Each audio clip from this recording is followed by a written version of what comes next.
When I gotta be the one who saves the day, I go and pull out my 15 KK. When I need to muster up a little character, I'm in your face with my 1-1 Gallagher. If it's news to you, it's important to him. From now till noon, stay connected. Here's Elias Makos, CJAD 800. When I'm feeling like I just might fall apart, put 11 on my back and a C on my heart. Can't separate a Habs fan from a sweater. That's why I rock number 9 forever. We rock the sweater, we rock it proud. Rock like Carrier, we rock it loud. Go on that say, Ash go, and let the whole world know that we rock the sweater, we rock it proud. Rock like Carrier, we rock it loud. Red, blue, and white flags. It is the second hour of the Elias Makos Show. Got some Habs vibes going on. Go Habs, go. And to be very honest, I need this segment. I need our next guest right here, right now. Talking too much about what divides us. Talking too much about the things that set us apart. When the reality of it is we have so much in common. Robert Libman, columnist at the Montreal Gazette. You know him, obviously. He was mayor of Côte-St-Luc. Member of the Montreal Executive Committee. He used to run the Equality Party. He's now an architect and a building planning consultant. And he's recently penned a piece in the Montreal Gazette about the Habs and their run and how hockey could be, and we really need this, I really need this, the great Quebec unifier. Robert Libman, thank you so much for saving me on a day like today. How amazing is this run, Elias? It's amazing, but I'm exhausted, Robert. I mean, honestly, let me just tell you, from the last hour of the show talking about division and everything that's wrong, the timing could not have been better, Robert. Really, let's get into what you're feeling, because I think what you wrote in the Gazette, I think we're all feeling it. So take it away, Robert. I'm giving you the microphone. Go ahead.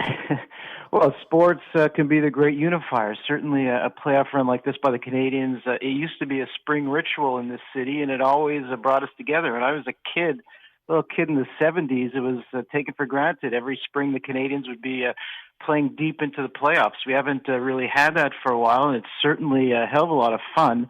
And we saw how unifying it could be. People dancing in the streets, hugging, praying to the same hockey gods over the past little while. It certainly is much more unifying than some of the divisive debates we've seen on the Constitution, on Bill 21, on Bill 96, and a great distraction from COVID-19, certainly. So this is amazing, and hopefully it can continue. It won't be getting much easier, but who would have thought 2 weeks ago that we'd be in this place right now?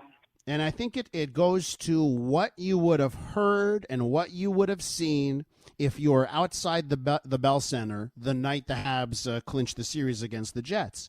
You would have heard a mix of English and French and the going back and forth. And when you look at the visuals, you see Quebecers, Montrealers of every race, creed, origin imaginable, all together. So how do we learn from that, Robert? How do we take that and bring it to the rest of our society?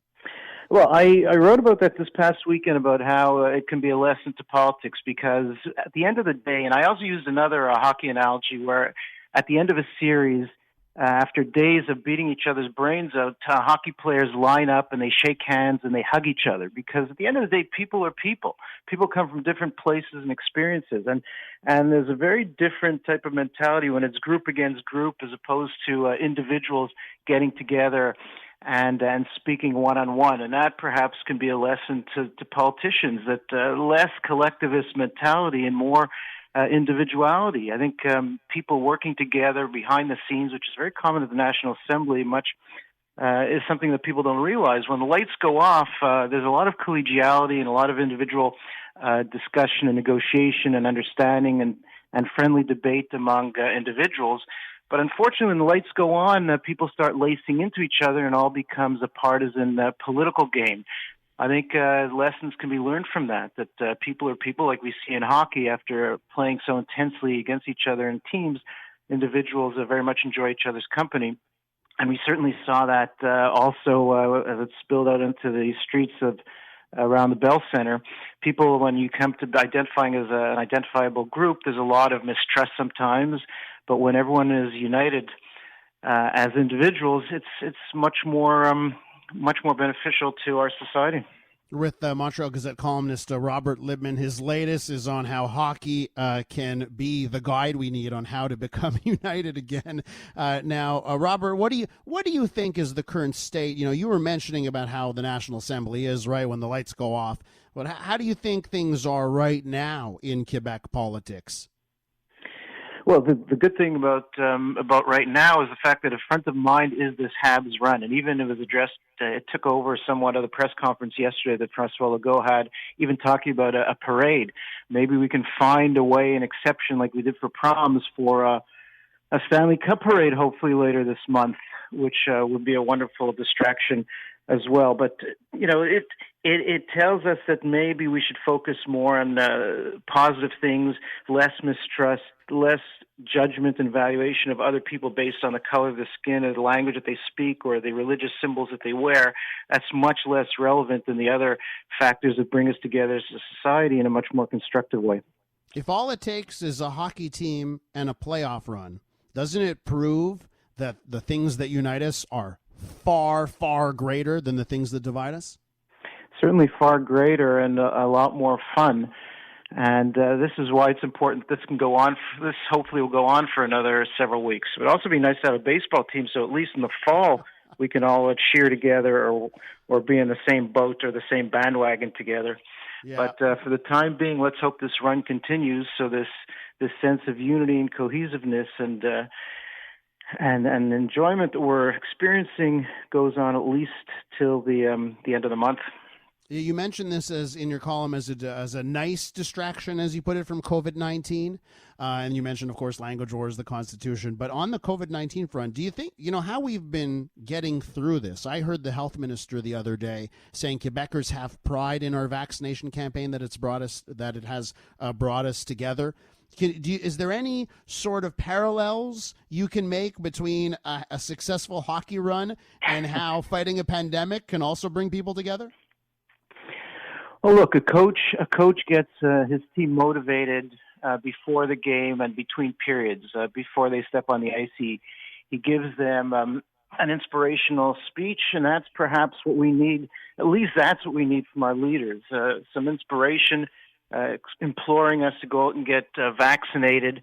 I think that's, for all his failings on some issues, you have to at least credit François Legault for being very present, very much like the coach, like the instructor who's guiding us through a crisis, which has not been easy. And I think Quebec's vaccination campaign over the past few months has been exemplary. And at least from that point of view, maybe we can equate him with a coach that inspires his troops to go out there. And hopefully everyone will listen to him and complete this vaccination process so that we can finally get to the light at the end of the tunnel.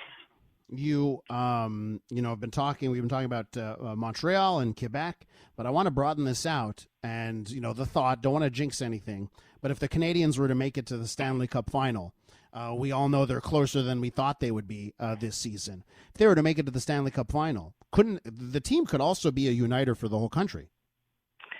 What we saw, I think Toronto, the CN Tower, I think was lit in bleu, blanc, rouge today, which is certainly surprising and was something special. When the Raptors won the NBA championship a couple of years ago, that did bring the country together. And many Montreal fans, despite some of our jealousies or disdain for Toronto, we were all caught up in it in the playoff run that we had screens. We had screens downtown for a Toronto basketball team. We had screens downtown. We had people in the streets celebrating. Who would have thought? Who would have thought? I mean, it's unbelievable just the effect that sports can actually have on a society, even with the non-sports fans. Mm-hmm. And look, we have the Olympics coming up too this summer. Let's not forget that that's a great unifier for the country as well.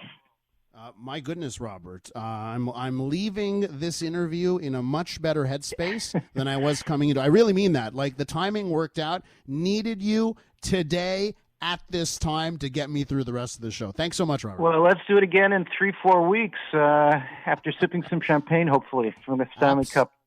Absolutely. Robert Libman, care. Montreal Gazette columnist, one of his latest in the Montreal Gazette has to do with just that. Hockey, politics, and the things that bring us together.